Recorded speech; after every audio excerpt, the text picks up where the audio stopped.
Tai labai ačiū, Pauliau, kad atėjai. Labai ačiū, kad pasikvietėt. Ilgai kažkaip, koks ilgai labai ekspromptų prisiminiau, bet žinai, toks kaip būna ateina mintis. Ir kažkaip pagalvojau, kad būtų labai smagu čia būtent pakalbėti. Dėl to, kad aš žinau, kad tavo vidinis pasaulis yra labai gražus, bet man tu esi labai tylus išoriniam pasauliu. Ir aš visą laiką, kai kiek matau tave šantas, labai pykstu, kad taip tyliai atrodo viską darai. Tai pirminis, žinai, gal toks man klausimas būtų, kuo dabar gyveni apskritai? Jo, aš gyvenau labai daug kuo pastaruoju metu, tai nėra tik muzika, turbūt apskritai tu mane žinai iš muzikos. Taip. Bet šiuo metu ne tik tai yra mano gyvenime, aš dirbu su jaunimu ir vaikais, pakankamai nemažai, tai dirbu atviroje jaunimo erdvėje, jaunimo darbuotojai ir dirbu dar mokyklose, vedu neformalaus vaikų ugdymo būrelius. Tai čia yra mano pagrindiniai galbūt darbai, bet muzika niekada nėra kaip čia pasakyti background'e. Aš ją visada labiausiai mylėsiu turbūt.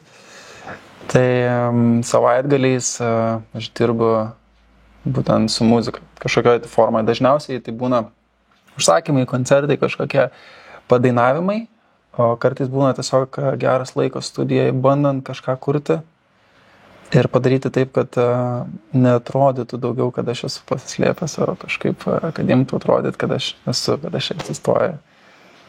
Bet tavo kelias, tai labai ilgas šį buvo, man atrodo, aš jau kiek... Į muziką? Taip.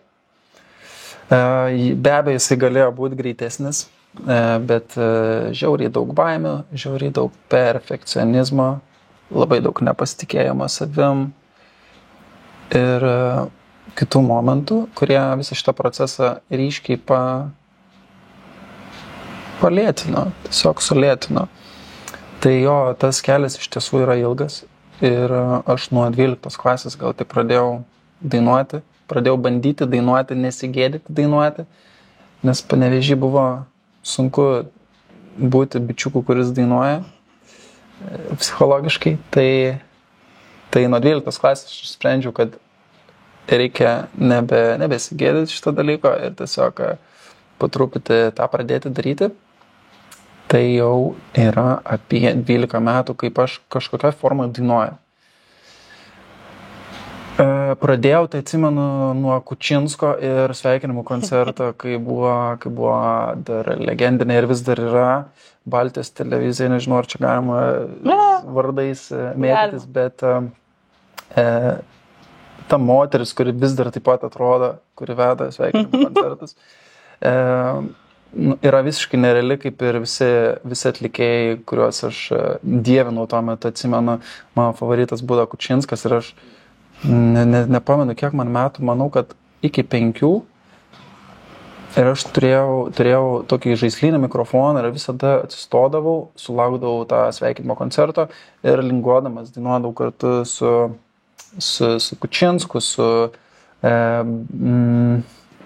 nepamenu kitų atlikėjų, bet atsimenu, kad turėjau dar daugiau favoritų.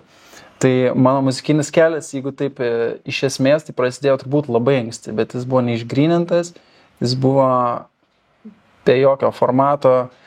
Paskui gal kokioje 5-7 klasėje aš supratau, kad man patinka muzika labiau negu tiesiog kaip klausytojai ar panašiai. Tai aš suvokiau, kad man patinka vokalas, man patinka klausytis ir analizuoti, kaip dainuoja žmonės, ne tik tiesiog muzikos, ne tik dainų, bet ir kažko daugiau. Ir tada atsirado toks atlikėjas švedų Ola Svensson.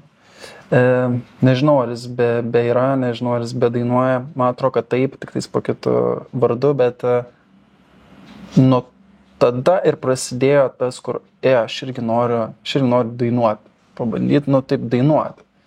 Aš pradėjau dainuoti ir labai atsargiai, labai nepasitikinčiai savim, užsislėpęs ir visa kita. Tai iki šiandien dar nėra pilnai atverta visas mano šitas vidinis muzikinis pasaulis, bet jis veriasi, jisai gan stipriai, gan plačiai ir labai greitai veriasi. Ir aš labai džiaugiuosi dėl to. Tai galima tiesiog galbūt dėkoti žmonėms, kuriuos pastaruoju metu sutinku. Ir savo, kad pradedu save mylėti ir nebebijoti daryti dalykų. Bet čia turbūt ir yra dažnai, kur kiekvienas, kas apskritai bet kokiu menu užsiema, susiduria su tuo labai dideliu perfekcionizmu. Dauguma visi. Aš manau. Ir tuo nepasitikėjimu, tuo savikritika tokia labai stipria. Aš net nebejoju, iš tikrųjų, nes, menininkai apskritai yra, manau, visiškai kitokie žmonės. Ir aš, pavyzdžiui, sutinku su faktu, kad man irgi trūksta kažkokių varžtelių. Jeigu taip yra toks stereotipas, arba ten, nežinau, žmonės sako, kad menininkai yra kažkas kitokio. Aš pertrauksiu labai trumpai, žinai, toks yra pasakė, išėjo iš proto. Taip. Ir aš kažkada vienam žmogui pasakiau, išeisiu iš proto, ir jis sako, kas čia blogo, išeiti iš proto. Tai čia kaip tik yra labai gerai, tu paleidi protą ir klausai širdies. Taip. Tai va tas trūkumas varžtelių, tu labai gerai. Taip, tai va žmonės, kurie nėra menininkai, nors mes visi iš esmės esame kažkur tai menininkai, ar ne, kažkurioje srityje, bet aš labiau kalbu dabar apie muziką, apie aktorystę, tapybą, dar kažką, apie tas meno rūšis formas. Ir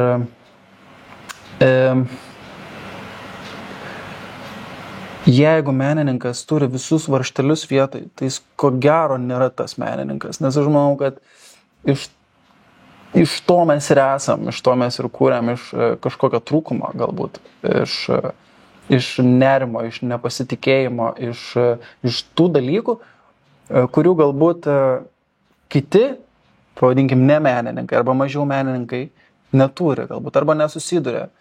Tai va. Tai čia galima, žinai, toks visai teigti, kad menininkas tiesiog kaip pats kai žodis yra tiesiog diagnozė. Diagnozė, bet jin yra super teigiama. Aš ją visiškai apkabinu ir labai myliu. Ta prasme, kad ir kaip jie skambėtų, man labai gera būti tuo ir pripažinti, kad man trūksta kažko, kad aš nesu regular bitchas, viskas gerai su tais žmonėm, kurie sėdi ofisuose, atleiskit, nieko noriu blogo pasakyti, myliu ir mano visi draugai tokie, dirba panašius darbus ir aš labai džiaugiuosi, nes džiaugiuosi jų stabilumu ir visą kitą, jie turi kitų dalykų labai daug gerų. Bet vat ir pamečiu mintį dabar, bet ką norėjau pasakyti, turbūt, kad aš džiaugiuosi tiesiog, kad man trūksta kažkokių ten varžtelių galbūt ir myliu tą faktą, kad nesu visai racionalus iki galo, esu toks dausose kosmonautas. Kosmonautas, kaip ir mes visi praktiškai, to užsiemantis. Bet man, žinai, dar kas labai buvo įdomu, aš tave aišku, atsimenu iš X Faktoriaus. Taip. Ir aš labai tave gerai įsiminiau tada. Nes, žinai, man tada atrodė, kad, fainas bičiukas, gražiai dainuoja, tikrai turi labai gerą balsą, juda, ta prasme, viskas ok. Bet vėliau, kas buvo po to projekto, kai aš tave kažkaip atradau, netyčia visiškai, tai aš pamačiau tavo visiškai kitą pusę. Ir atrodo, tu ten net ne savo dainas, žinai, dainavai ten coverius, darai ir taip toliau, bet man tada pasirodė, kad žinai, kad tai yra daug daugiau ir kad ten labai daug slepias ir gyvena. Tai vat man tas, žinai, klausimas, kiek tu vat laiko tame gyvenai, kol, žinai, save kaip po projekto galbūt gyvenai, ar nebuvo, žinai, to tokio, kur dabar čia staigiai gavau kažką, žinomumą tam tikrą vis tiek ir panašiai. Ne, aš su žinomumu turbūt niekada nesitvarkysiu taip, kaip, tarkim, žmonės sako, kad užsiriečia nosis kažkuriam etape. Pas mane tiesiog taip nelabai įmanoma. Aš, neišeis man taip turbūt, jeigu taip atsitiktų. Kas atsitiko po projekto? Tai realybė atsitiko. Atsitiko realybė, nes kai tu esi projekte, kur tavim rūpinasi, kur tau skiria dainas, pasako, kaip tu atrodysi, tu viską žinai, tu tiesiog turi eiti daryti ir parodyti geriausią, ką gali. O po to tu turi jau dirbti. Po to tu turi dirbti ir arba tu išliksi ten, išliksi toj rinkoje, išliksi scenoje, auksi ir matysies, arba ne. Tai su manim kas atsitiko? Su manim atsitiko tai, kas su labai didžiąją dalim, manau, dalyvaujančių projektuose, kad tinginystė gal kažkokia, ar ne? Nepasitikėjimas savimi, vėlgi atsiduriame tos pačius momentus, kuriuos minėjau prieš tai. Tai taip ir buvo. Ir buvo daug visokių, atsirado nerimo sutrikimų. Nuėjau vėliau iki panikos atakų ir visokių tokių dalykų. Aš praėjau labai daug ir atrodo, kad dar netiek ir daug metų nugyvenau, bet jau galėčiau kažkam pasakyti, kad, papasakoti istoriją, kad iš tikrųjų turiu patirties dalykuose ir žinau, kaip kas veikia. Tai po projekto pradėjo vykti procesas, kurio neišėjo sustabdyti ir dėl kurio ilgainiui pradėjau labai jaudintis, tai yra identifikavimas savęs, kurio nebuvo. Mane užciklino, įvardino kaip tam, vieno žymaus atlikėjo Lietuvoje kloną arba ten panašų ir kažkaip aš tai priėmiau, sakau, gal visai gerai, ta prasme, gal man reikia mokytis iš to, gal man reikia pradėti tam tikroj formai mėgdžioti, keisti netgi savo balso tembrą iš esmės, kad skambėti panašiai ir panašiai. Ir aš pradėjau prarasti identitetą. Ir visus tuos metus, tai yra nuo 17 metų iki 22 metų, aš praradinėjau tiesiog tą identitetą. Ir aš jo nežinau, aš jo neturėjau. Aš turėjau labai daug balso problemų, nes aš nedarydavau taisyklingai visko, nedainuodavau taisyklingai, dainuodavau ne savo balsu ir judėdavau ne savo judesiais, nežinau, netgi manieros, netgi dalykai antiek buvo jau įaugę į mane, kad aš nebežinojau, nebesugebėjau atskirti, kur aš, žinai, kur mano, kaip aš būnu. Ir aš pradėjau jaustis nepatogiai savo kūne ir pradėjo vykti tie baisiausi dalykai, visos depresijos kažkurios tai formos. Iki panikos atakų, iki vairių, ta prasme, labai visko buvo daug. Tai dėl ko aš laimingas dabar muzikoje? Dėl to, kad aš jaučiu, kad iš naujo atsiranda pas mane kitokia. Ir aš sustojau klausytis kitų atlikėjų. Ta prasme, tai vis tiek reikia iš kažko mokytis, reikia domėtis muziką, taip, viskas okei. Bet aš nebeidealizuoju, nebebandau būti kaip, o tiesiog šiek tiek klausausi savęs, savo vidinio balso to.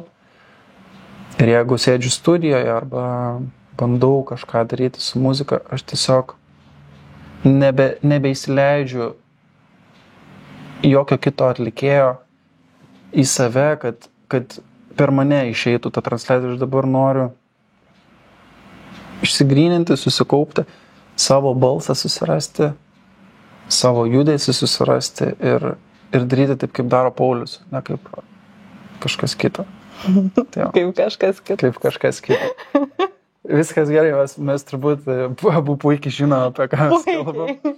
Vien iš šono žiūrint, tave galima suprasti, apie ką nėra ko čia slėpti. Iš tikrųjų buvo ir tebėra vis dar turbūt Lietuvoje vienas mėgstamiausių mano iš tiesų atlikėjų Donatas Montvydas. Man visada patiko jo profesionalumas, kaip jisai derina judesį su šokiu, judesį su dainavimu ir taip toliau, be galo pro. Ir man labai gera buvo iš jo mokytis ir aš iš tiesų buvo labai daug manį. Kiek iš tiesų aš esu toks, tai turbūt nei kiek, bet tiesiog aš taip norėjau ir dabar aš valausi tą identitetą svetimą iš savęs ir ieškau savo. Tai, bet viskas su to yra gerai, tai buvo etapas. Etapas, būtent. Tai yra etapas. Ir iš to etapo visą laiką, žinai, kažko išmoks ir tada kažkaip mokaisi, kažką turėjai iš to pasimt, vadinasi, jeigu taip įvyko, žinai. Žinoma. Ir tas kelias tada taip klostosi visai kitaip. Taip. Tai ir kai buvau užsiminęs nebereikalą, kai patyriau patį dugną, o iš tiesų tas dugnas buvo ne taip ir seniai, gal prieš 1,5 ar jau gal net 2 metus, kada buvo labai sunku, aš gulėjau ligoniniai, krizių centre netgi atsidūriau, su manim vyko nepaaiškinami dalykai, atrodė, kad viskasgi su manim taip gerai, aš ta prasme sugebu mąstyti adekvatus, viskas okei, gal menininkas, gal ten jautresnis jo tie momentai, bet kad aš daeisiu gyvenime iki tokio lygio, kad man reikės eiti į krizių centrą, nors tai skamba tai baisiai, bet iš tiesų ten labai buvo gera. Nuo ten prasidėjo mano augimas, iš tikrųjų. Tai aš dėkoju visatai, kad mane atvedė iki to, kad aš papuoliau ten, kad man buvo taip blogai, kad aš suprantu dabar, kaip gali būti gerai ir kaip gali būti dar geriau. Tai tas dugnas šiandien atrodo kaip žiauriai didelės pamokos ir labai labai gera patirtis. Va.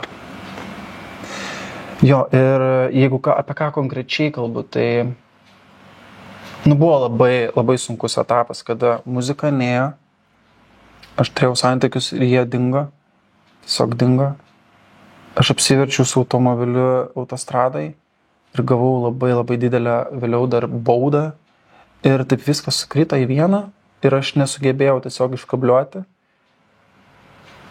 Ir tiesiog su mane pradėjo išmušinėti visi skaitliukai įmanomi, tiek fiziniai, tiek mentaliai, aš tiesiog sproginėjau, su manim vyko keisčiausi dalykai ir aš nebežinau, kas darosi, man buvo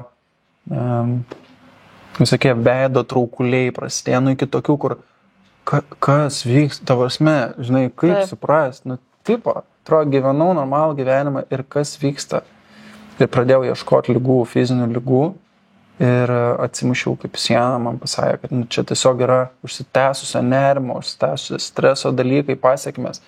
Ir kai tu nerandi to, apie ką mes kalbėjom, ieškau kažko muzikoje, bet iki galo nerandu, plus visi tie kiti dalykai, jie, tiesiog buvo man visiškai Tysono smūgis į pagurklį, nežinau. Ir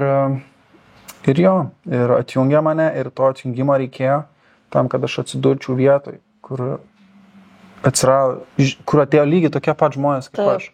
Ten nėra kažkokia šizofrenija, ten dar ne kažkokie sunkus atvejai, ten yra tiesiog žmonės ir 90% jų yra menininkai iš esmės. Ir mane sumetė su tokiais nedėliais žmonėm, kur aš labai daug ko išmokau. Mes labai apie daug ką kalbėjom. Ir kai aš išėjau iš ten, aš pradėjau naują gyvenimą. Be abejo, kad kai patiri tą gėrį, kur tavim rūpinasi, ten, žodžiu, tie visi žmonės aplinkui tave supa labai gerą ir tu išeini ir arba tu vėlgi susitvarkysi su tuo ir sugebėsi išlaikyti tą savijautą ir progresuoti, tobulėti, arba tu vėl į tą įkrisi, žinai. Ir aš po kokio mėnesio pajutau, kad man vėl trūksta tų žmonių, su kuriais aš krizių centre susipažinau. Ir jaučiau, kad mane vėl kažkas, nerimas kažkoks ateina, vėl mane slegia dalykai kažkokie, bet tada vėl stebuklai pradėjo vykti, kad aplinkui mane tiesiog pradėjo atsiradinėti tinkami žmonės, kurie mane supažindino su žiauriai daug dalykų. Pradedant kalbėti apie tokią sąvoką kaip sąmoningumas. Ta prasme, pas mane labai daug kas keitėsi ir šiuo metu nebeturi tiek daug savivertės, spragų, kažkokių problemų. Ir aš labai džiaugiuosi, kad pastarieji 1,5 metų aš jaučiu, kaip aš augu ir man taip gera dėl to. Aš net ir dabar sakau ir man toks net šiurpas pereina per kūną, atrodo, kad labai gera, žinai. Ir ypatingai gera dalintis su kažkuo tokiom istorijom. Bet nebuvo, žinai, to momento, išeinant jau, ar ne, iš centro, nebuvo toks, žinai, baisu, kad o jeigu nesusitvarkysiu? Buvo. Ir ta baimė ir iškėlė būtent vėl tą grįžimą prie to, nes aš kaip ir sakau, aš išėjau, aš laikiausi, turėjau daug koncertų, iškart po krizių centro, aš turėjau daug užsakymų, kiekvieną savaitgalį man buvo padainavimai ir kaip ir viskas gerai, aš vėl dainuoju, vėl pasakišką nuotaiką, viskas gerai, bet tada atėjo tas, apie ką tik manęs paklausai, aš kažkaip turėjau per daug laiko overthinkinimui ir aš tiesiog sėdėjau ir galvoju, jo, baigėsi šitas koncas, ką dabar daryti? Dabar reikia kažką gal sukurti, gal kažką, toksai, reikia neoverthinkinti, nes dabar bus taip, kad aš vėl grįšiu prie to, ta prasme, prie anos būties stadijos. Jo, ir aš užkabinau triggerį tą, jau pradėjau save parinti. Ir kaip ir sakau, atsirado, ačiū Dievui, atsirado žmonės, kurie vėl mane nuramina, vėl aplinkui atsirado žmonės. Ir ir aš esu tiesiog dėkingas žmonėm, nes aš kartais atsiduriu tokioj vietoj, kur atrodo, viską su manim mokėjai, aš tikrai susitvarkysiu su bet kuo. Bet ne, žmogui visiškai reikia žmogaus. Tai aš esu dėkingas žmonėm, tiesiog aš esu dėkingas. Nes aš irgi, žinai, gal aš tų būdavau, kur sakydavau, kad aš viską viena pati, man nieko nereikia, aš su viskuo susitvarkysiu, kol neprasideda vėl tie patys nerimo kažkokie priepuoliai ir ten visa kita. Ir tada, dabar, kai tu pasakė, aš supratau, kad jo, žmonės tave ir gelbėja iš principo, tinkami žmonės. Taip. Tinkami žmonės. Taip, fantastiški žmonės, iš tikrųjų, pradedant nuo gydytojų, kuriuos aš sutikau ten ir tam, toje pačio ligoninėje, ten ir kryžių centruose, visi buvo labai nuostabus, labai... Kai aš gulėjau būtent tame centre, aš pajutau, kaip aš susiradau ten geriausią draugą. Man tai jau yra didelis laimėjimas. Jis dabar Amerikoje gyvena, bet mes tiek labai gražiai kalbamės, kontaktuojam, bendraujam. Ir aš jutau, kaip aš ten augu, nes aš mačiau pasitikėjimą net iš specialistų, kurie man suteikdavo netgi momentą, kad tarkim, būdavo grupinės tokios psichoterapinės grupelės, kur susirinkdavom mes visi, gal 10 žmonių, ir mes tiesiog dalindavomės, kaip mes jaučiamės, kas mus slegia, kas mums gera ir viską žodžiu. Ir būdavo taip, kad psichologai reikėdavo išeiti ir sakydavo, Pauliau, perimk tokį. Ir aš taip galvoju, wow, geras, dėl ko, kodėl, kaip suprast. Ir labai faina, kad, ta prasme, tu esi vietoj, kur tau reikia psichologinės pagalbos, atrodo, bet tavim kažkas ant tiek pasitikė, kad net atrodo, kad tu net jau ir gali duoti tokią, žinai. Ir aš tada tiesiog pagalvojau, kad mes ant tiek visi žmonės, kad iš tikrųjų net ir psichologui reikia psichologo ir viskas taip paprasta atrodo. Nes visi žmonės. Jo, tiesiog. Ir tiesiog tam buvo nuostabus žmonės, specialistai labai nuostabus. Visi labai manim rūpinosi. Bet čia iš tos medicininės pusės labiau. Tada aš atsimušiau į kitus žmonės, kurie yra tiesiog su labai gražiu vidiniu pasauliu, su beprotiškai aukštu sąmoningumo lygiu.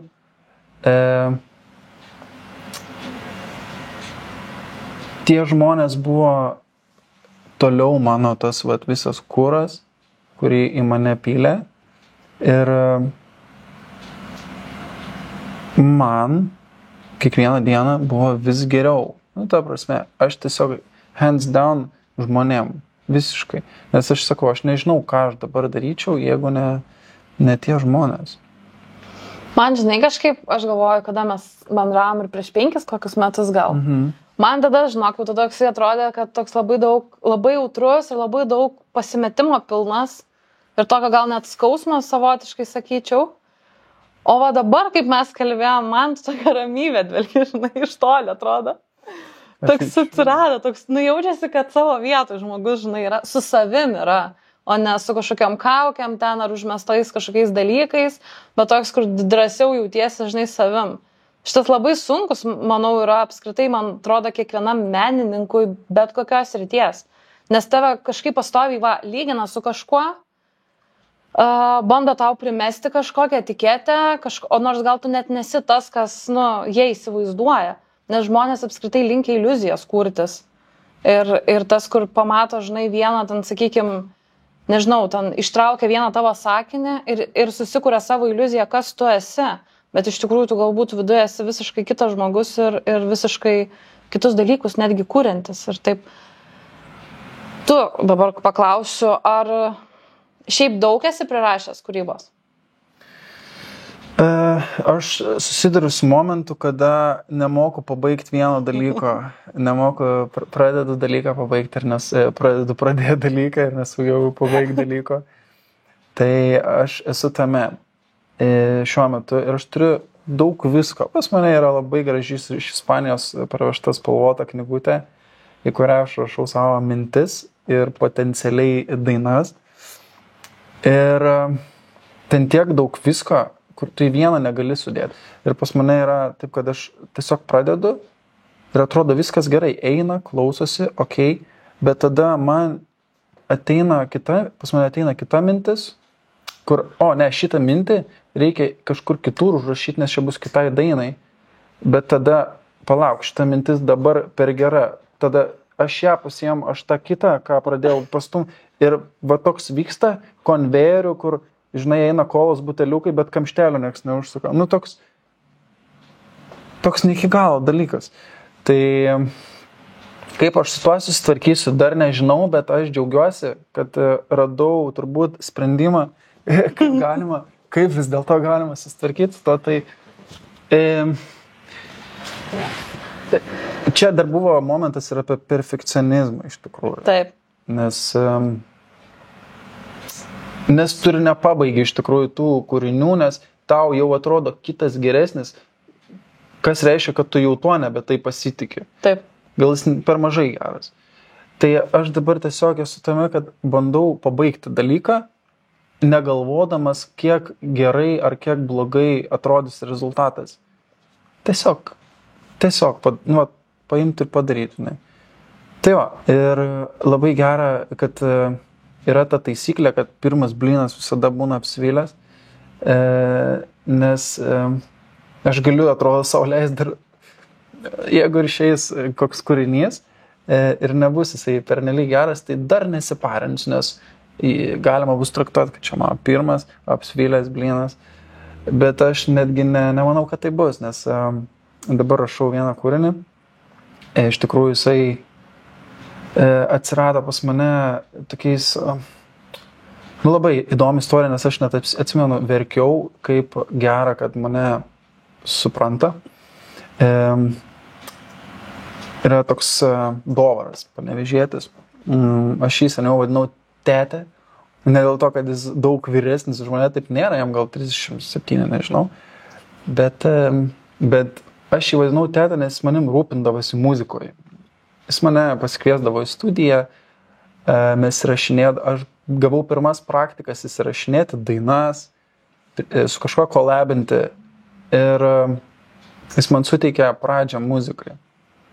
Ir čia buvo po X Factoriaus jau, čia tas etapas.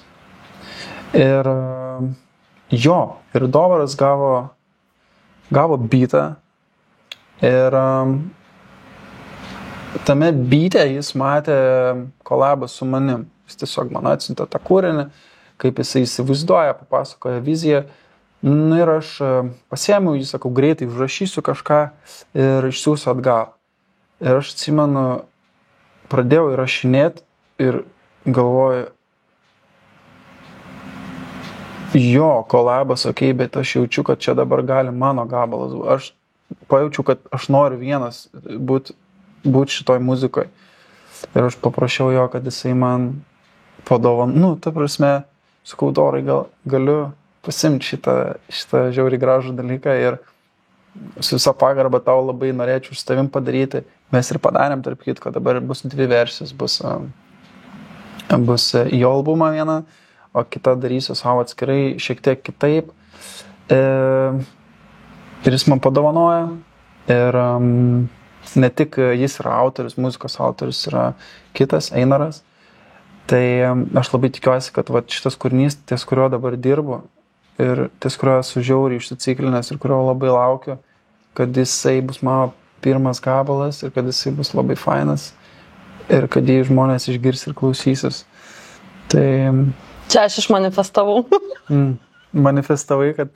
Ne, dažnai man vis laiką toks būdavo. Aš įsijungiau Euroviziją. Pamačiau, kad su Deividu dar nebai. Taip. Ir tada aš tau parašiau, sakau, kodėl ne tu? Kodėl tu, mažai toks, kur slepiasi. Ir kur negalvoja apie šitą, kad jau laikas būtų pabandyti.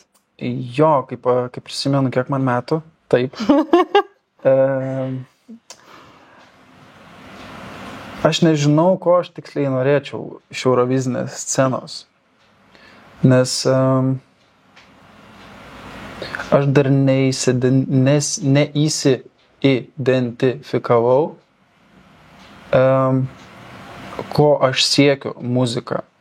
Turiu omeny, kad kiek man dabar pastaruoju metu teko suktis tarp žmonių, kurie muzikuoja, kurie yra muzikantai, aš labai daug pastebėjau to tokio, kur mes darom muziką tam, kad gautumėm followerių, tam, kad gautumėm sekėjų, to dėmesio, su juo viskas okei. Aš jeigu kursiu muziką, aš irgi noriu, kad žmonės man duotų feedbacką, taip. Bet pagrindinis tikslas. Taip, bet mes pamirštam pagrindinį tikslą, kad muzika šiaip esmė, man labai gera tai daryti, aš mėgaujuosi, kartais prisišneku tam tikruose vakarėliuose, kai važiuoju muzikuoti, sakau, žinokit, man taip gera čia būti ir dainuoti jums, kad aš gal net pinigų neimčiau. Tai sako, mes galim ir neduoti. Ir, jo, buvo ir tokių. Gavau aš tas pinigus, viskas baigėsi gerai. Tai iš tikrųjų žmonės pamiršta, atrodo, apie ką yra muzika, ne apie kažkokį varžymasi, kompeticiją, ne apie skaičius, ne apie kažkokius tai kitus dalykus, bet tam ir yra šitas podcastas menininkui, jis yra niša kažkokia, ar ne, kur mes imam žmonės, kurie galbūt ir kitaip mato tos dalykus, ne skaičiais, ne komentarais, ne kažko, bet tiesiog, kad būtų viskas apie kūrybą, apie tą laisvę, apie gėrį, nežinau net kaip vardinti. Ir apskritai, gal, žinai, net apie augimą. Taip. Nes iš tikrųjų aš kaip sugalvojau taip, nors podcast'o aš norėjau labai ilgai, kokius 3 tikrai metus, tik iki visko reikia užaugti. Ir kaip, žinai, man tas momentas, kuris labiausiai išmušė mane iš vėžių, turbūt buvo ta mano paroda, kai, žinai, praeina tas didelis dalykas, bet tada, o kas toliau? Nes, tikrai atrodo, ką aš daugiau galiu, ta prasme, tu gali jo, toliau gali ten piešti naujus paveikslus, galvoti naujas idėjas, gali toliau tapyti ir taip toliau, bet aš suprantu, kad aš nesu tik tapytoja. Kad aš net nevadinu savęs dailininkai, negaliu net vadinti. Aš neturiu tam, sakykime, akademinio išsilavinimo, būtent tos ryties, kad galėčiau taip drąsiai teikti. Aš tiesiog esu kūrėja, man patinka kurti. Tai nesvarbu, kas tai būtų. Žinai, ar kažkokia instaliacija, ar ten, nežinau, tekstas, ar man reikia visą tai kažkur padėti ir kažką palikti. Man ta esmė to viso. Ir kažkaip, kai susiduri ir pats, žinai, asmeniškai susiduri su tais tom duobėm visom, tais kritimais, savo vėl augimais, kritimais, augimais, kai tavo toj studijoje, sakykime, ar ne, ar mano, ar tavo sukasi ten vėl kitas pasaulis absoliučiai ir jo niekas nemato. Ir mes galbūt, sakykime, apskritai menos ir tie žmonės yra pakankamai intravertiški dalintis viskuo, nes aš irgi, pavyzdžiui, tai, žinai, socialinė medija. Kiti labai daug visko kelia, rodo, kalba. Aš gražiausias momentus noriu savo kartais, žinai, pasilikti, kur čia man tikrai tą akimirką vieną kažkokią, man tikrai nesinori traukti telefono ir ten imti filmuoti, ten, tarkim, to tapybos proceso. Man čia jis yra manyje ir man tiesiog aš noriu atsimėgauti tą akimirką. Tai visas šitas, galbūt podcastas ir būtent ir yra apie tai, ką mes galim duoti vienas kitam, kokią informaciją. Nes labai dažnai, žinai, kai pasiklystam tame, kaip mums yra sunku, mums labai būtų gera turėti ir bendruomenę, kur suprastume, kad, su manim viskas yra okei. Tai būna, žinai, taip atsitinka. Čia nereiškia, kad su manim kažkas blogai, tiesiog yra sunkus periodas, bet visiems taip atsitikti gali, žinai, ypatingai kuriančiam žmogui. Bet tu, pavyzdžiui, manai, kad, ta prasme, mes tik tais, tarkim, ar tavo atveju, ar kitų, tarkim, kuriam tik tais iš trūkumo, arba kaip, pavyzdžiui, tavo atveju yra? Nežinau, turbūt nėra vieno dalyko. Gal tada toks paprastesnis, žinai, kas apskritai tave įkvepia kūrybai?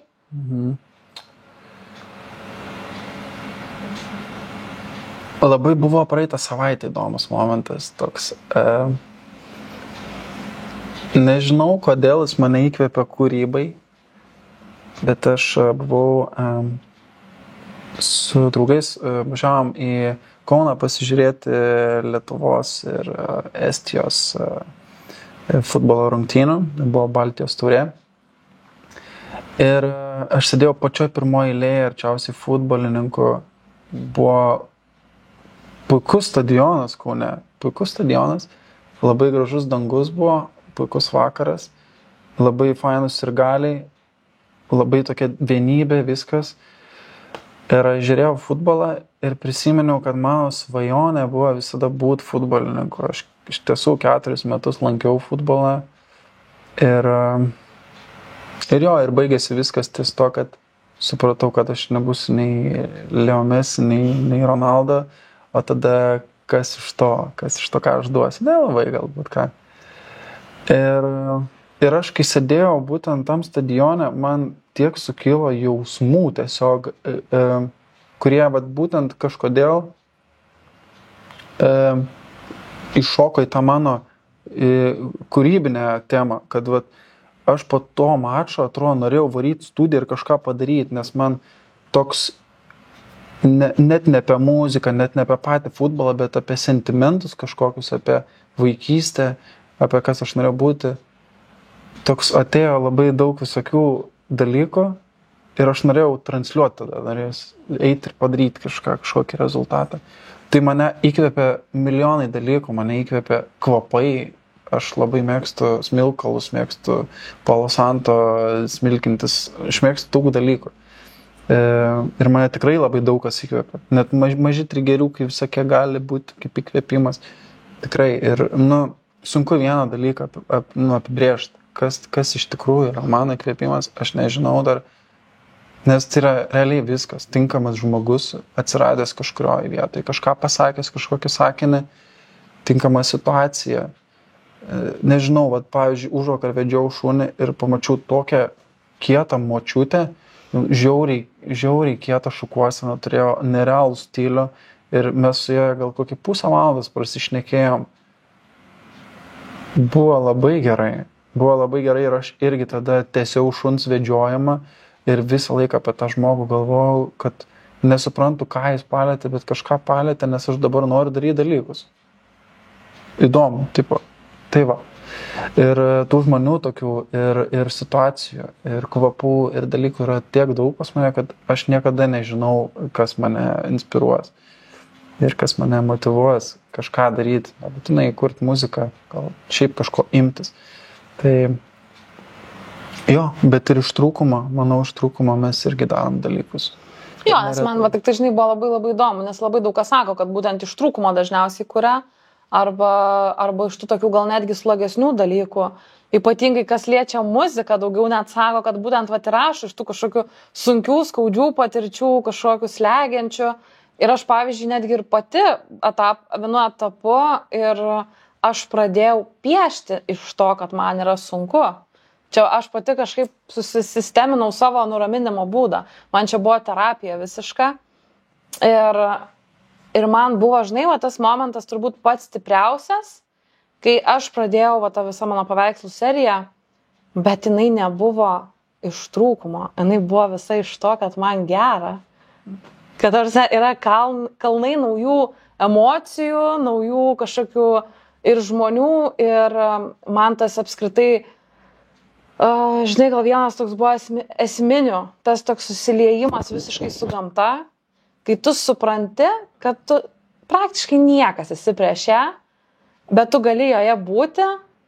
Ir man tas, pavyzdžiui, išėjimas į mišką, buvimas kažkur prie vandens, bet vienai. Žinai, kai yra žmonių aplinkui jau ne tas. Bet tas buvimas, jisai tokį kažkokį gūsį, atrodo, į tave įkvepia, žinai, ir tada tu vėl prisipildai kažko, bet vat, kas buvo man irgi keiščiausia, kad aš pradėjau iš tos šviesos tapyti, nebe iš tamsos. Kas va, dažnai būna, nes nori tuos pirmiausia išleisti dalykus. Aišku, visko būna, žinai, čia nenumesi, kad ir iš to, nes emocijos, tas visas piktas irgi labai gerai kur padėti. Bet man atrodo, va, tas, kur ne iš trūkumo pradėti kurti, bet va, iš to, kad tave įkvepia močiutė, žinai, gatvėj, ar futbolo varžybos, nu, tai man yra visiškai amazing. Aš iš tikrųjų net nesitikėjau, kad taip į vienus vardus viską nurašo žmonės tik trūkumui. Nes, nu, labai keista, tiek aplinkui daug dalykų yra, ta prasme, ne tik paties trūkumo, ne tik kažkokių tai dugnų, kurie mums duotų motyvacijos kažką sukurti, bet yra ir daug gėrio, iš kurio irgi galima kurti. Gal tiesiog žmonės dabar galvoja, kad iš sunkumų visada gimsta daugiau ir gimsta geriau. Kai kurie žmonės netgi būna save stumia į tam tikrą, tarkim, depresyvų laikotarpį. Jo. Tai tam, kad jie iš to galėtų padaryti produktą, ar ne? Arba kad kažkas gimtų. Tai yra irgi viskas su to okei. Ta prasme, jo. Aš net sakyčiau, gal, žinai, okei, yra tol, kol tau atrodo, okei. Buvo man etapas toks labai, kur atrodė kaip ir viskas gerai, bet aš pati atrodo sąmoningai save stumiu. Žinai, ten, tarkim, tapai pasileidi fone muzikos ir būtinai tą, kad tau keltų kažkokius blogus prisiminimus, kad tau išlystų tie visi, žinai, dalykai ir tu tada darai, pieši tuos būtent dalykus, nes buvo ten toks pas mane gana trendinis dalykas, kad niekas nenorėjo šviesių dalykų, tik tamsių, nes automatiškai tu susibūrė aplink save tokią klientūrą žmonių, nes aš tada dar ant drabužių piešiau būtent ir žinok, kiek laiko paskui praėjo, dar ten buvo pora darbų pas mane likę ir aš taip paskui žiūriu juos ir galvoju, ką tu savo galvoji, žinai, kodėl tu taip su savimi elgeisi, kam to reikėjo, kai viskas gali būti visiškai kitaip. Bet man tas ir momentas, kad labai dažnai, kas liečia muziką, ne, kas liečia galbūt kažkokius, tapybos darbus, dar čia irgi labai nuo žmonių priklauso, bet muzika, jinai yra labai gali, vadinkim tos on top jau dainos, kurios yra, ne, išeina į trending ir panašiai, apart ten, sakykim, visų, ten, kur iš 3 žodžių būna, tiesiog gerai skamba. Bet jos visos būna apie meilę ir būna liūdnos dažniausiai. Ir aš tada kažkaip suprantu, kad jeigu jos trendina iš principo, tai žmonės tiesiog labai daug, čia jau net nekalbu apie menininkus, čia apskritai apie visą visuomenę, kad išgyvena labai daug blogų dalykų ir dėl to klauso ne save tapatina, ten save randa ir galbūt su tuo nesitvarko, netgi taip galėčiau pasakyti, nes aš vienu momentu save buvau pagavus, kad aš nei vienos tokios dienos gal geros pusmetis buvau net neklausus. Manęs net netraukia, manęs neslėgia jokia nelaiminga meilė, žinai, kažkokie nelaimingi, jie visi paleisti jau yra. Man gerai, žinai, aš ten miškais, laukais einu ir automatiškai tas visai kitas fonas tavo net muzikinis aplinkui atsiranda.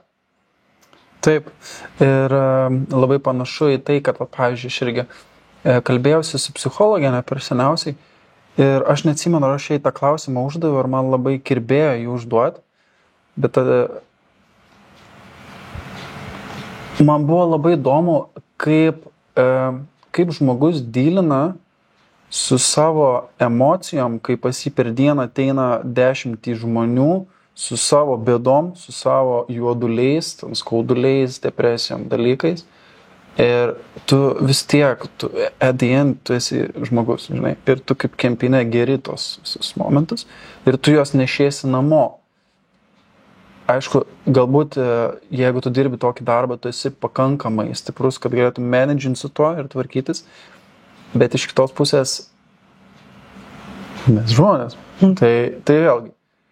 Ir kai tu atsakei apie savo tapimo momentus, tai jo, užsakovai, kurie nori juodo, tamsaus, nori dalyko, tu irgi esi ta kempinė, žinai, kuri geria tos dalykus. Atrodo, kad tu lyg ir ne savo norų tą darai, bet, žinai, iš aplinkos tau diktuoja kažkas, kaip kažką daryti. Ir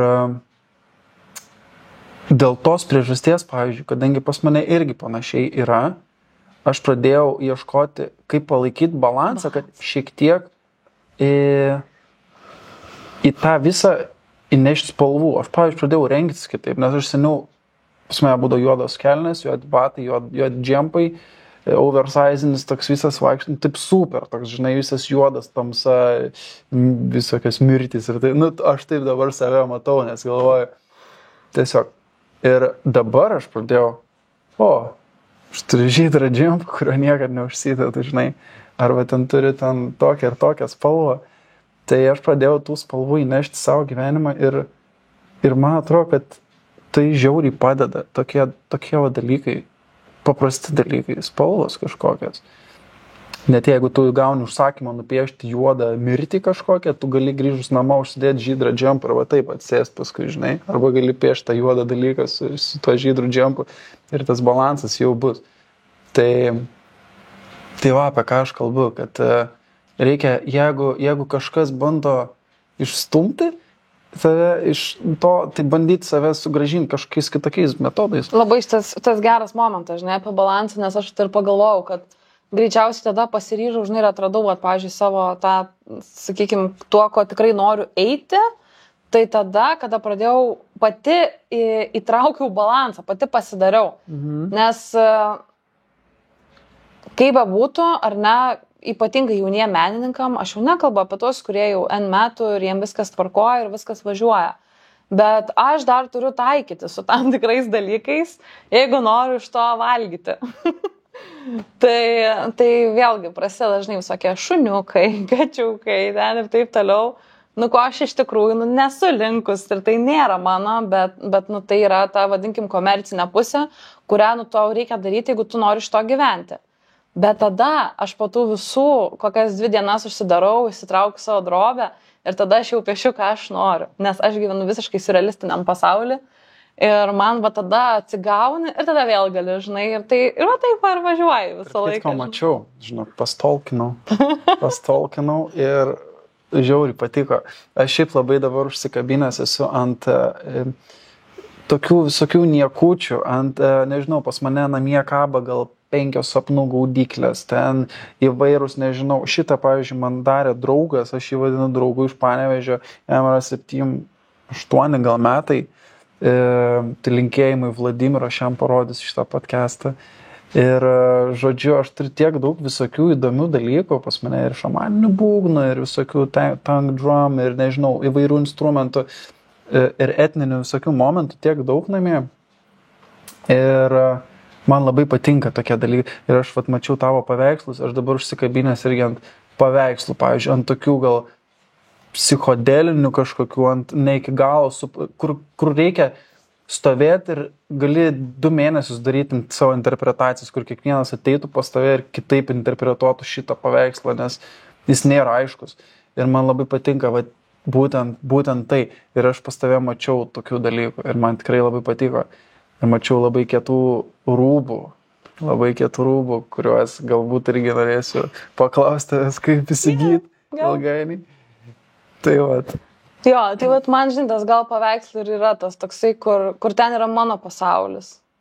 Ir kai kalbi, žinai, apie visas ir sapnų gaudyklės, smilkalus ir ten visus, tai aš manau, kad irgi su laiku kiekvienas tą erdvę savo ir susikuriam, kad namai taptų tuo mūsų tokiu visišku pasauliu, kur galim būti savim iki galo. Nes aš irgi, žinai, taip gana minimalistiškai viskas pas mane būdavo. Ir aš dabar žiūriu, kad aš viską iš eilės pradedu temptis. Dabar vieną dieną kažkokią statulėlę ten su akim radau, žvakinę, žinai. Same. Smilkalų visuose kampuose. Smilkalinių irgi palasanta ir stalo ant spintelės. Visiškai. Ir žodžiu toks.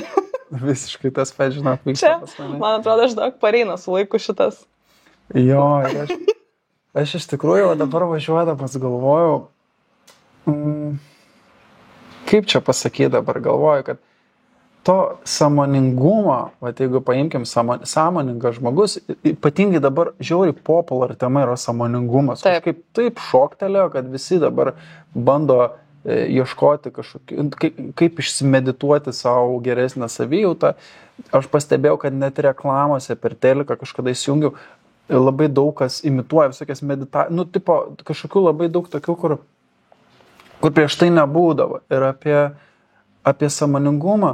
Ir pavyzdžiui, yra tam tikri daikčiukai, kurie sieja, tarkim, ten tos pačios sapnų gaudyklės, ar ten, nežinau, įvairūs dalykai, kad ir tie patys kvapai, tam Palo Santo ir panašiai.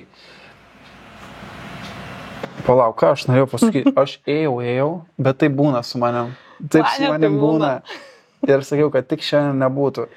Ir yra tie daikčiukai, kurie kažkaip siejasi su, pas mane gal labiau su hipiškumu kažkokiu. Aš turiu tokių dalykų labai daug. Ir pas mane atėjo draugai kažkada į namus. Ir vienas sako, kiti nustebo, čia pasakė, kičių įdomių, čia žinai viską. O kitas sako, tai jis čia tik primeta, jis apsimetinė, jis tikrai nėra toks, čia ta prasme, jam iki hipio, iki dar kažko ten, kaip nežinau, kaip mėnulio.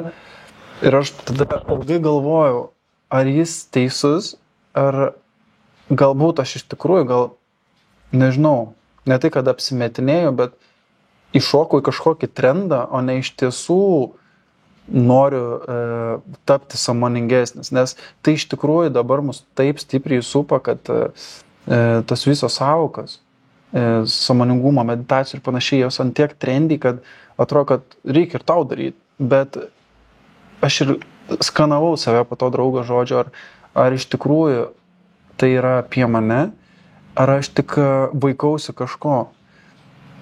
Tai va čia važiuodamas į podcastą taip galvojau. Ir savo atsakymo nedaviau, nes nenoriu apgaudinėti savęs, įdomu, kaip iš tikrųjų yra. Aš grįžęs, ko gero, dar 10 kartų pabandysiu atsisėsti ir pagalvoti ir pajausti, apie ką visi yra tie daikčiukai, kuriuos aš kiekvieną savaitgalį naujų vis atsitempiu, žinok, žiauriai daug pas mane visko, žiauriai daug. Ir man labai įdomu, kodėl aš tai darau. Ar man be abejo, man gražu, be abejo, man patinka, jeigu aš tai darau. Bet tada aš labai noriu analizuoti tą kitą pastebėjimą draugą, kad jis apsimetinėja, čia taip nėra, jisai nesuprantu, dėl ko pas tave tie daiktai. Čia neatspindi tavęs. Jis tiesiog man davė peno apmąstymams ir identifikavimui vėl tam pačiam savęs ir kodėl. O gal, palauk, reikia pagalvoti, ką jis pasakė. Gal jis dalinai teisus. Man reikia persičekinti. Tai jo. Bet čia dabar, dar toks momentas, tau buvo kalbant atėjo, kad sakai, kad labai trendi sąmoningumas, ar ne yra? O netrodo, kad tiesiog kaip pats pradedi eiti tuo keliu, tada ir pradedi viską matyti. Taip, tai čia būtų tęsinys to, apie ką mes pradėjom kalbėti. Jo, tas irgi yra tiesa. Nes kol neini, tol nėra. Nors taip. Yra tų, nežinai, tas gaunasi, kad tu kažkaip pradedi ir realiai ir bendruomeniai tam tikrai priklausyti. Ir tave pradeda tiesiog atsiranda, taip, vienas, kitas, trečias žmogus. Aš pavyzdžiui, į tas temas, aš ne viską gal labiau žiūrėdavau per biškį kitokias prizmes. Ir man, pavyzdžiui, kai būdavo labai labai blogai, aš tiesiog užsidarydavau ir aš būdavau už tų, kur kenčiu, žinai. Iškenčiu ir toliau važiuoju ir tas važiuoju, kur ten viską, žinai, sušluota giliau nušluoju, paviršiu čia prasivalau ir varau toliau.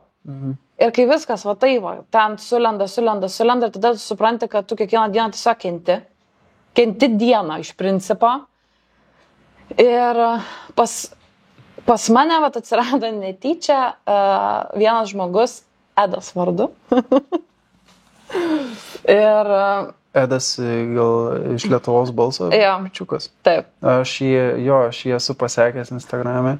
Mane irgi žavi, ta prasme, nes mačiau, kad jisai irgi domis panašiais dalykais. Jis labai giliai eina ir jis labai, ta prasme, mes realiai pusę metų bendravom, jis labai stipriai, labai greitai ir man gražu žiūrėti visą tai. Ir iš principo galiu pasakyti, kad jis mane ten pastumėjo ir taip netyčia patraukė po truputį. Ir aš, kai man viskas pradėjo valytis ir kai aš supratau, kad yra ir tam tikri dėsniai ir kad nėra tų atsitiktinumų, kad viskas taip yra, kaip turi būti. Ir tada tada viskas, žinai, pradėjo keistis. Tada man atėjo, kad aš po 10 metų mečiau visus oficialius, sakykime, samdomus darbus. Nu, vienas ten toks mažiukas liko, bet nesiskaip, ten menai irgi, tai netraktuoju to. Bet žinai, tos oficinis, kur nuo 8 iki 5 varai, kur kiekvieną minutę jautiesi ne savo kailį. Ir man čia buvo pati didžiausia baimė, turbūt gyvenime, likti be darbo. Žinai, kur atrodo, jokio pagrindo nebeturi. Viskas, ta prasme, dabar viskas priklauso tik nuo tavęs, o sakykime, būnant menininku, nu tai vėlgi, tie darbai yra kitokie, žinai. Nėra tas pirmo būtinumo dalykas žmonėms, žinai, kad tu ten prekiautum galbūt kažkuom, kur žinotum, kad, nu va, tikrai parsiduosiu, bus ramu, žinai. Ne, čia viskas vyksta kitaip. Ir ta tokia žiauriai stipri baimė. Ir aš tai atsimenu, turėjau pasakyti savo vadovui, kad aš išeinu iš darbo, nes jau nusprendžiau tvirtai ir man net žodžiai stringa. Nes aš taip bijau likti be darbo ir aš tada galvoju, ta prasme, kodėl? Taigi nueisi kitą, jeigu ką susirasi, žinai, nu, baimė be pagrindo. Bet aš tada kaip išėjau, aš niekada gyvenime nesijaučiu tokia laisva.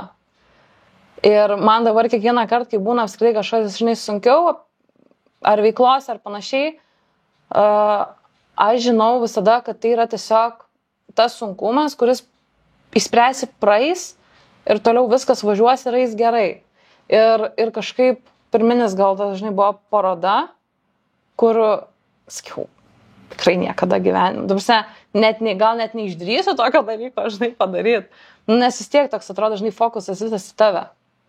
Tai negali nieko pavesti, ta prasme, tai yra labai toks, nu, didelis dalykas.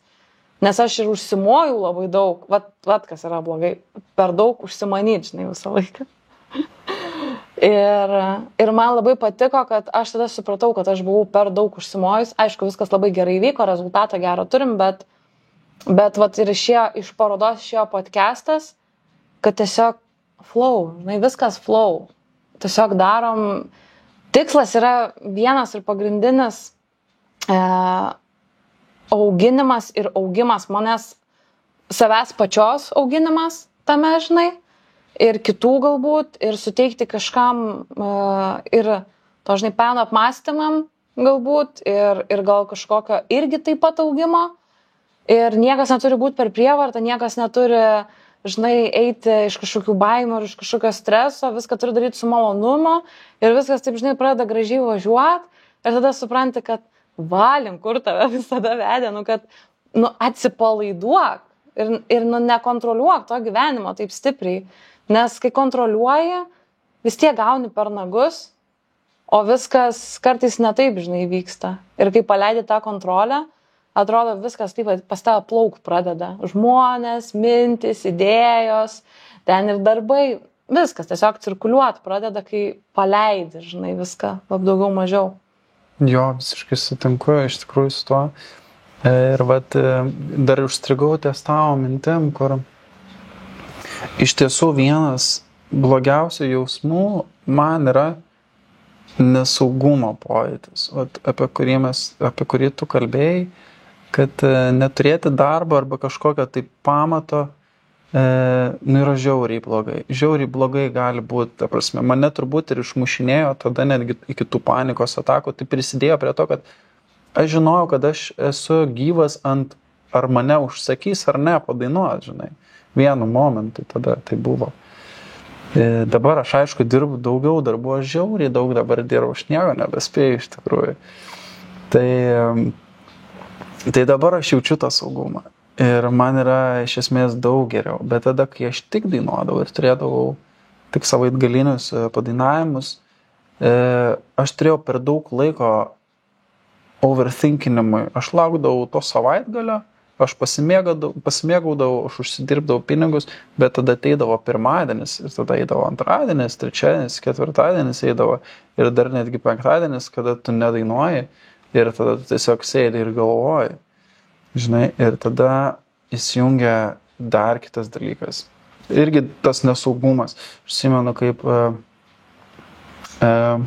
mane trigerino kai kurių draugų pasakymai, tokie nežeidžiantis, bet tarkim, tau tai gerai, tu čia padainuoji savaitgaliais ir tau gerai. Tipo, man tai tik į darbą, aš negalėsiu, aš negalėsiu varyti. Nu jo, ir aš tada pradėjau galvoti, gal aš iš tikrųjų darau kažką blogai, gal man reikia daryti daugiau, gal man reikia dirbti darbą from 9 to 5, žinai. Gal taip reikia spręsti dalykus, gal. Tai atėjo vis dėlto tai pas mane. Aš neieškojau, nebandžiau išspręsti specialiai šito dalyko, kad va dabar pabandysiu, eisiu į ofisą, dirbsiu ir dar dainuosiu. Nebandžiau šito, tiesiog atėjo pas mane. Labai džiaugiuosi, kad va dabar dirbu darbus, kurie man suteikia tokį malonumą. Man vaikai ir jaunimas yra žiauriai geras dalykas. Ta prasme, aš iš jų tiek pasiemu ir atrodo, kad galiu ir duoti daug dalykų.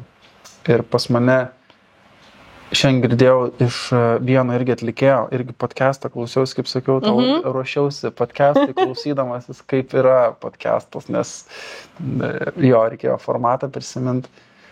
Tai vienas atlikėjas sakė, kad empatija kaip dalykas arba yra labai gerai, arba pliusas labai didelis, arba minusas. Nu, toks, ta prasme. Ir aš bandžiau prasičekinti, kaip pas mane tiek yra daug empatijos. Žmonėm, ten gyvūnam, vaikam, aš turiu, nu, tiesiog tą ypatingą, žinai, savybę labai jausti kitą žmogų. Tik aš dar nenusprendžiau, kiek tai gerai, o kiek yra blogai. Aš jaučiuosi fainai, nes man gera matyti žmonių emocijas, kur mano empatiškumas pradžiugina tą žmogų. Nu, ta prasme, ta mano empatija, aš iš empatijos moku daug dalykų duoti ir matau tą džiaugsmą ir gaunu labai gerą emociją atgal. Bet iš kitos pusės aš antiek empatiškas, kur aš taip stipriai įlendu į tą žmogų, kad aš susirenku jo dalykus, jo problemas ir tada jau nebeturiu resurso duoti ir man tada darosi blogai. Ir aš tada atsimušu į tą sieną, kur aš nebežinau. Turbūt vėl mes grįžtam prie tos savokos balansas, kur tipo irgi labai būtų. Aš manau, kad čia geriausias būtų, žinai, tas mokėjimas, tas ribų brėžimas. Jo. Nes va čia yra tas esminis dalykas, kur aš irgi, žinai, būdavau už tų, kur labai surinkinėja emocijas, problemas ir tada žiūri, kad tu pati nebesusitvarkai, nes tu ir savų kaip ir turi dar, žinai. Bet tas ribų išmokimas brėžti tam tikras ribas, man bent jau, žinok, labai padėjo. Aišku, tai yra labai sunku padaryti, ypatingai, žinai, jeigu ten, sakykime, kas liečia, vat, ir jaunesnius, žinai, žmonės, jeigu dirbant su jais, bet turi tą išmokti, kad, žinai, pats tvirčiau jaustumės. Taip. Bet empatija, aš manau, yra labai didelis pliusas. Taip, tai aš tą empatiją kaip ir vėl žiauriai apkabinu, nes tai mano vidinis tas vaikas, ta empatija, tai aš vis dėlto vertinu, kad tai žiauriai gera savybė. Aš jau geriau būčiau empatiškas negu ne. Tikrai 100%. Tik tais, kartais tiesiog pagalvoju, o gal čia net ne empatija mane priverčia taip jaustis. Ir apie ribų brėžimą visiškai sutinku, nes nemokėjau to daryti. Dabar po truputį išmokstu pasakyti tą legendinį žodį ne, kad nenoriu, užteks man, čia aš užsiėmęs. Bet aš seniau versdavausi per galvą, kad padaryti dalykus. Šią savaitę pasakiau kokius 30 kartų ne. Ir jaučiuosi labai gerai iš tikrųjų. Jo, ir man labai gera. Tai labai yra svarbu ribų brėžimas ir mokėjimas pasakyti kartais ne. Taip, tikrai. O kaip pas jaunimą atsiradai? Man labai įdomu, aš jau nuo pat pradžių galvoju. Viskas labai... Manau, kad čia sutvarkė kažkaip visą tą, žinai, tos dalykus. Aš čia nesikišau, aš ten atsidūriau vietoje ir laiko, kur reikėjo. Tai mano draugas, vienas geriausių, dirbo tą darbą, kad jis turėjo psichologo išlavinimą, jis galėjo dirbti su jaunimo darbuotoju ir puikiai ten tiko, viskas buvo okei. Ir norėjo pakeisti darbą, nes baigė mokslus, norėjo tapti tuo psichologu, tikras psichologas. Ir varė dirbti pagal specialybę, konkrečiai psichologu. Nu, ir aš kažkaip ambairę paklausiu, tai pas tave vietą atsilaisvino, ne? Sako, jo, tu norėtum pabandyti, sako, nu, nemanau tiesiog, žinai. Bet jis man dar kartą parašė, sako, bet gal tu nori, nes galėtum, žinai, taip, bet sakau, ten reikia vis tiek kažkokio, nu, tinkamo išsilavinimo, kad tu galėtum dirbti su žmonėm. Ir aš kažkaip nuėjau pokalbį ir atsimenu, kad man tada pasakė, kad esu aš be to išsilavinimo ir be reikiamų galbūt dalykų, popierių. Ir yra kažkokia mergina, kuri turėjo visą tai, ko aš neturiu. Nu, ir neva mes abu dalyvaujam, nekonkuruojam, bet tiesiog dalyvaujam to atrankoje. Nu, ir aš net nesitikiu, kad mane čia nusisamdyti. Žinai, aš tiesiog nuvariau, kad, va, nežinau. Ir jo, ir man paskambino, sako, tai mes norim, kad tu dirbtum, žinai. Ir man buvo labai gera, nes aš mačiau, kad žmogus, direktorė, jį pamatė ir jis supranta, kad kartais tokiam darbe ne gal yra svarbu popierius, o labiau yra svarbu savybės tiesiog, žinai, kaip tu esi ir kiek tu gali duoti iš vidaus žmonėm. Nesvarbu, kad tu turėsi matematiškai viską, ten nežinau, viskas su to yra, aš vėlgi skatinu mokytis visus žmonės, baigti mokslus, ten gauti diplomus ir būti, turėti specialybės ir panašiai. Bet tiesiog tam tikrais momentais ne tik to reikia ir aš labai džiaugiuosi, kad pamatė, kad aš turiu tos kitus dalykus ir jie galbūt nusvėrė netgi tą popierių neturėjimą ir aš atsiradau ten, kur man dabar labai gera. Ir aš labai džiaugiuosi, kad ten dirbu, nes aš tiek daug gaunu pamokų iš to jaunimo. Aš bandau duoti, bet man atrodo, kad aš daugiau gaunu. Ir man žiauriai dėl to gera yra. Man apskritai vaikai labai geras emocijas duoda. Vaikai ir jaunimas. Tai aš dar vienas faktorius, ko aš bijau senti. Gal nebijau, bet čia labiau liečia muziką, nes kaip pagalvoju, man tiek metų, tokių metų jau būna, jau į retairas, jau maždaug jau pensiją atlikėjai eina, o aš čia dar tik, gal pradėti leisti muziką, nu toks tipo. Ir tie žmonės man padeda pasijausti jaunesniu, nes jie sako, tai kad tu kaip 19 atrodai, žinai, nu ten arba tu ten supranti visus mūsų ten dalykus, esi jaunimo temose, nu ta prasme, aš verdu tame ir aš jaučiuosi tada jaunesnis ir kažkaip pasimiršta man tada mano amžius ir visa kita. Ir jie man padeda tiesiog išlikti viduj jaunesniu, žvalesniu, tokiu daugiau motyvuotų ir aš tiek daug ten visko gaunu pamokų. Tiesiog gaunu, kartais būna nainu ir gaunu klausimą, parsinešu tą klausimą jaunuolio namo ir kai atsakau, nu tiesiog kažkas įvyksta dar. Ta prasme, aš aš kaip nainu kaip į terapiją, kaip pas psichologą, net ne kaip į darbą, bet kartais tiesiog kaip terapija kažkokia. Tie žmonės labai faini ir labai geras mano darbas ir aš džiaugiuosi. Tai vat, man labai faina, kad aš darau dabar daugiau dalykų negu tik muziką, nes ir kad ta muzika atsirastų, man reikia šitų dalykų, nes aš iš tų jaunuolių, iš tų žmonių, iš to darbo labai daug gaunu, kas potencialiai išeis per muziką. Tai vat. Nu įdomi, žinai, man pagavau tavo mintį vieną, kad sakai, tas bandymas, žinai, vadinti save senu, kažkam per senu, žinai. Aš kažkaip pas mane buvo, kiek dabar metų? 30. Nu tai man 29. Tai man žinok buvo tas momentas, ties 25 buvo krizė didžiulė, kur aš galvoju, tai nieko neturiu. Nu tipo, jo, darbai yra ten tas, bet aš nieko neturiu. Tai apie ką ten, žinai, kai tau buvo koks 17-18, kur tu nusipiešiai visą planą, kaip jau čia bus, nei vieno dalyko nėra, apar darbo, žinai. Jo. Ir tada, kaip bet čia buvo vienintelis tas toks labiausiai stiprus dalykas, nes aš po 25 gimtadienio man ištiko moralinė krizė, tada aš išsiskyriau sąmoningai, nes supratau, kad tai neveda ir kad gal reiktų jau imti tą gyvenimą į rankas ir tvarkytis taip, kaip norėtųsi, bet tai irgi taip nevyksta, žinai, viskas, kad tu paimsi ir susitvarkys.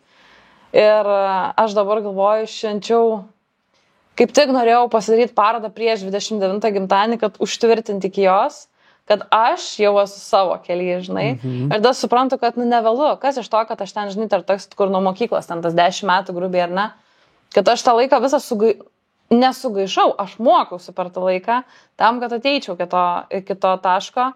Ir aš kažkaip visą laiką savo tėtį pasižiūriu, žinai, jam dabar 72 arba 3. Jau pameluot. Ir jisai visą laiką, toks pasikūręs, jis dar sugalvoja, kad kažką jam reikia naujo išmokti. Ir aš galvoju, nėra to amžiaus, žinai, kada tai būtų per vėlu. Yra tik tai arba noriu, arba ne. Ar man to reikia, ar nereikia, žinai. Ir vat, pavyzdžiui, galvoju, po studijas, kai pabaigiau, galvoju eiti magistrą. Ir tada galvoju, ar aš dabar noriu to magistro. Ir man kažkas dar iš šono pasakė, sako, bet tai paskui pagalvok, ten bus ten 3 ir ten... Tai koks skirtumas, man kad ir 50 bus, jeigu aš norėsiu, sugalvosiu jaunai keisti profesiją, žinai. Jo, tai aš labai pritariu tam, iš tikrųjų, tai aš ką ir bandau pasakyti, kad atrodo, jeigu ne tie žmonės aplink mane, tai aš ir parinčiausi dėl to, kad man yra tiek metų. Bet kai aš dabar tiesiog jaučiuosi jauniau ir man nebelabai svarbu, kas ant dokumento parašyta. Kai tu esi kažkokiam geram kely. Man atrodo, kad aš teisingam ir geram kely ir mane supa žiauriai nuostabūs žmonės ir aš tada nebegalvoju apie tą savo amžių. Jo. Tiesiog. Jo, man atrodo, žinai, kad nuo 30 tik pradžia prateina. Jo, man ir draugė, sakė, sako, tai va dabar. Tu tik dabar pradėsi gerą gyvenimą. Ir aš galvoju, no shit, galvoju, ne. Ir dabar kiek jau mėnesių, dabar 3 mėnesiai, kaip aš esu po gimtadieninis žmogus ir man žiauriai viskas va taip. Ta prasme, aš nepasikuklinsiu pasakyti, kad turbūt dabar gyvenu, kol kas geriausią gyvenimo etapą. Jo, man labai gera dabar yra gyventi. Aš beprotiškai džiaugiuosi. Aišku, yra dar kur padirbėti ir ką norėčiau pakeisti, bet stebint progresą ir procesą, kaip jis pas mane greitai pradėjo vykti, kaip aš pradėjau greitai daryti dalykus, tobulėti, išsiaiškinti, transformuotis ir, ta prasme, tiek daug visko pradėjo vykti, aš net nebejoju, kad kiekvieną dieną man vis geriau seksis ir aš labai džiaugiuosi, nes aš jaučiu, kad taip yra, kad kiekviena diena vis kažką labai daug duoda. Aš labai kiekvieną dieną būnu laimingas. Kažkokių trigerių būna, kažkokių nesėkmių ar problemų, bet aš jau jas kitaip pažiūriu ir man dabar aš jaučiuosi laimingas. Ir bet tikiuosi, kad dabar auginu tai, kas man padės niekad nebeatsidurti tokiam dugne, kuriam aš buvau. Tai jau.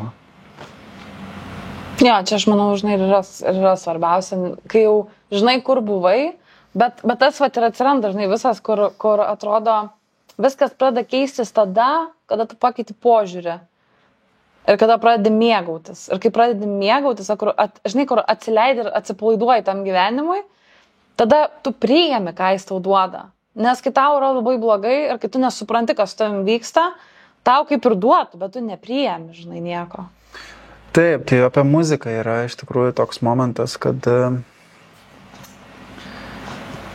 aš labai noriu mėgautis ir jaučiu, kad muzika yra būtent tai, kur aš galėčiau mėgautis, bet aš ne visada mėgaujuosi dėl to, kad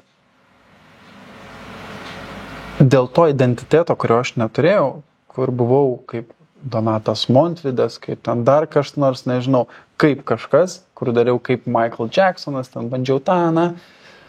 Ir kol aš buvau tame, praėjo daug metų, praėjo ne pusmetis, kad aš kažkuo apsimečiau, praėjo 10, 12 gal net metų. Ir kūnas, raumenynas įsimena visą šitą, ta prasme, pas mane taip stipriai yra įsirašę ir įstrigę visur tie kiti žmonės, kad aš jau labai sunku tiesiog dabar, būt savim, tiesiog žiauriai sunku ir dėl to yra sunku mėgautis. Bet aš džiaugiuosi, kad tų žmonių kiekvieną dieną sakau, dabar nepamenu, kas man sakė, bet sako, pas tave sąraše žmonių, kuriuos tu padarytum savo top 30 žmonių sąrašą, tu būtum 8 kažkur savo paties sąraše, mėgstamiausių žmonių sąraše. Ir tai tiesa, nes aš ant tiek kitais gyvenau, kad aš nemylėjau savęs iki galo. Tai dabar aš tiesiog tuos žmonės, ne kad prasišluoju, bet paleidžiu ir leidžiu ieškoti, kur mano balsas yra, kur mano tikros manieros, kur mano tikrai ten, nežinau, dalykai, kur esu aš autentiškas. Ir tas irgi labai dabar, šiom dienom labai stipriai ryškėja. Aš po truputį identifikuoju jau, kas aš per tą muziką. Ir man padėjo turbūt šiek tiek tas medijos susistabdymas. Aš labai neaktyvus dabar esu tik dėl to, kad apribočiau save nuo srauto, kad manęs nieks netrigerintų ir nebeinspiruotų, nes aš pats jaučiu, kad aš inspiruot galiu save ir man yra ką duoti iš to, ką aš turiu ir man nereikia iš kažkur pamatyti dabar šiuo metu. Aš jaučiu, kad aš noriu biškį padėti ir nežiūrėti, neklausyti, atsėsti, padaryti ir tada pradėti dalintis dalykais. Mažiau pasimti, kažkaip, nežinau, mažiau imti, apšlifuoti ir duoti, bet tiesiog pats savo pasidaryti dalyką, pats savo produktą labai noriu turėti, kur nebūtų inspiruota niekieno kito. Tai ir... Bet dažnai momentas yra gal, ta prasme, bėgti visiškai nuo to irgi, žinai, gal nereikia. Ne, Nes tu, man atrodo, labai natūraliai turi tam tikrų savybių, žinai, vieno žmogaus. Taip. Tiesiog natūraliai. Yra tas vis tiek tembrinis, man atrodo, tikrai momentas yra. Bet man, pavyzdžiui, nežinau, man žiūrint, taip, panašu, bet, žinai, mes visi galim būti kažką panašus. Bet, žinai, kad tas nebūtų, žinai, toks, kad priešingai visiškai daryti, vos ne, kad specialiai, kad nesociacijų nebūtų. Ne, aš nesistengiu priešingai daryti.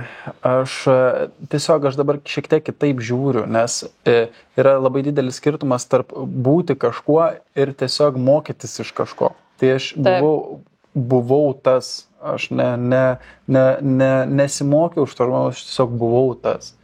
Ir čia buvo didžiausias nuskriaudė mane šitas dalykas. Aš manau, kad nenuskriaudė, aš manau, kad, žinai, tau kaip tik labai daug davė, nes... Be abejo, tada mes atsimšom tą, kad čia vėl pamokos, čia vėl to etapo vėl reikėjo, kad aš suprasčiau, kad aš išdirbčiau ir taip toliau, išgryninčiau dalyką. Taip, iš tos pusės vėl taip.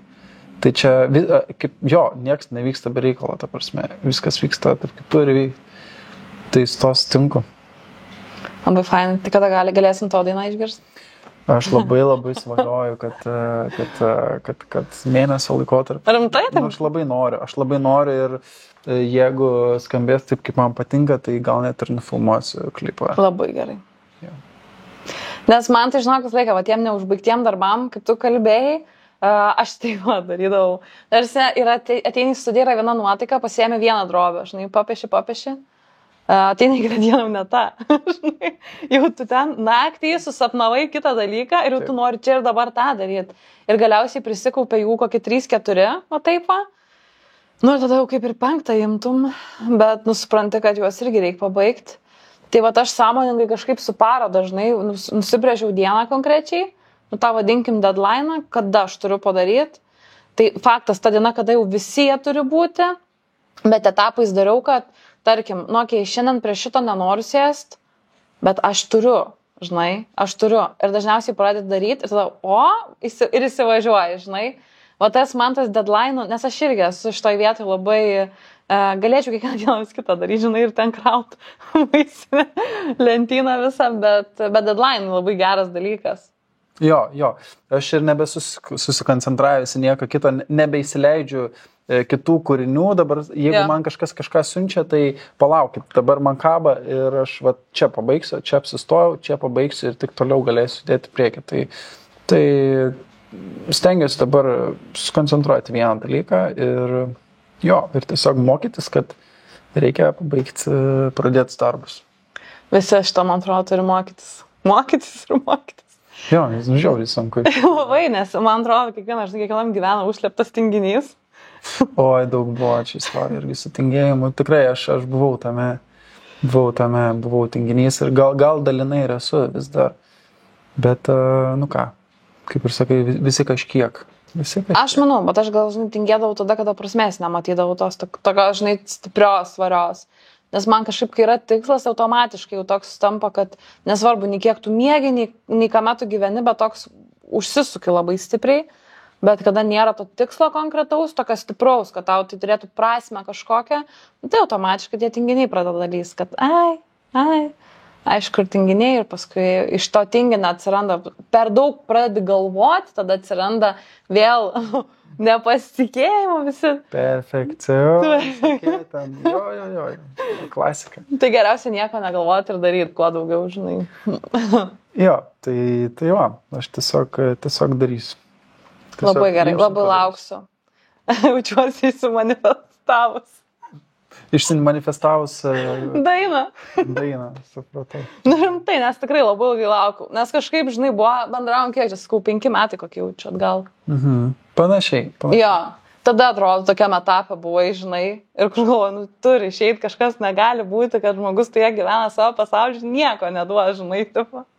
Aš turėjau labai daug iš tikrųjų tų connectionų su žmonėm per tą laiką, kur turėjau tiek daug galimybių, kad atsirastų kažkoks kūrinys, tiek daug gerų kolabų, nesakysiu pavadinimų, artistų neminėsiu, bet buvo tikrai žmonių, su kuriais galėjau padaryti ir netgi jie man yra pasiūlę, atrodo, tiesiog ateik ir sudalyvauk, net ir daryti ten realiai nieko nereikia, tik padainuok, yra tekstas, yra viskas, žinai, padarom kolabą, ten ir klipas turėjo būti ir ta prasme, su tikrai didžiais žmonėm, atrodo, turėjau užsimti dalykais, bet aš ant tiek savim nepasitikėjau, įsivaizduok, man siūlo, aš jau dabar atrodo, kad tada jau atrodo, kad aš gal ta prasme, aš atsisakiau ir čia skamba kaip žvaigždė, žinai, tipo, bet ne, aš atsisakiau už baimės tiesiog, aš ant tiek bijojau, kad tai privedė tiesiog prie to, kad aš dabar nieko neturiu. Dabar visai kitaip, dabar nebe taip autoritetingai žiūri į kitus žmonės, tiesiog žmogiškiau į viską žiūriu. Paprasčiau. Taip, paprasčiau, su kuo bendraučiau, aš dabar tiesiog stengiuosi būti savim, žinai, ir nesipairint, ir nebijot. Nors prieš šitą pokalbį irgi labai pairinausi. Jaudinausi, jo. O aš kažkaip, žinok, laukiu ir man buvo visiškai toks, atrodo. Aš laukiau taip, bet tai vis tiek neišsprendžia jaudulio klausimą. Aš nežinau, man atrodo, kad čia viskas bus taip gerai, taip paprasta, žinai. Nes kažkaip su tavim visą laiką bendraut būdavo easy, dažnai tiesiog. Tokio nėra visiškai ir galvoju, taip, net nesinorėjo, žinai, dėl to nieko, net prieš tai per daug kalbėti, kad viskas tas išvirsų, čia ateitų, žinai. Didžiausia baimė, ko bijojau, kai, sakau, atvažiuosiu kalbėti, kad neįsijungtų vėl pas mane personažas, kaukės ar kažkas kita. Aš labai norėjau kalbėti taip, kaip kalba Paulius, savo balsu, savo mintim ir taip toliau. Tai čia buvo mano didžiausias, kad, sakau, išlik savim, kalbėk taip, kaip išeina. Aišku, dabar jau, kai einam į pabaigą, aš suprantu, kad buvo kliurkų, nes aš jeigu užsivedu šnekėti, aš galiu taip ilgai kalbėti. Ir paskui pas mane taip šokinėja mintis. Aš nebeprisimenu to, ką sakiau, apie ką norėjau pasakyti. toks vat būna. Ir jau vieną kartą buvo apie šitą pokalbį. Tai šitą labai norėjau išvengti. Ir kai važiavau, sakau, aš tiesiog sėdėsiu ir atsakinėsiu klausimus taip kaip, vos ne, taip, arba ten žinoma, aha, sakinys, kad jis būtų trumpas, aiškus, kad nereikėtų žmonėm ten interpretuoti kažką, ką iš čia norėjau Aš tiesiog norėjau viską paprastai, bet gavosi kaip visada. Taip, kaip turi gautis. O iš tikrųjų, gal taip, kaip turi. Taip, nes man atrodo, dėl ko man ir patinka visas šitas formatas, nes čia nėra jokių konkrečių rėmų. Nenoriu aš ten, sakykime, apsitarinėti apie ką ir panašiai, noriu tokių natūralių dalykų, kas man atrodo yra fainiausia apskritai ir tikriausia. Nes labai daug to feiko ir taip turim. Jo. Tai gal reiktų duoti ir, žinai, pasimti tą tikrą grinuolį. Nenušlifuotą tą deimantą, žinai, gal kažką, bet tą tikrai. Tai man atrodo, tas smagiausia. Tai labai ačiū, Pauliau, kad atėjai, labai buvo smagu tą pamatyti. Ačiū, kad pasikvietei. Ačiū, kad nudžiuginai pagaliau su savo daina. Dar ne, bet... Bus. Dar bus. Bus, jau prisišnekėjai. Dabar jau tikrai jau nebebus kur dėtis. Mama. Prižadu. Nes iš tikrųjų mano didžiausias fanas turbūt ir taip nori, taip laukia, aš taip neduodu dar. Laikas. Tai aš jau ir savo, ir dėl mamos, ir ypatingai dėl tokių žmonių, kurie, kaip tu, kur sakai, kad jeigu net tu lauki, tai tada jau, aš žinau, reikia kažką daryti. Gerai, labai smagu, labai ačiū. Manau, pasimatysim dar.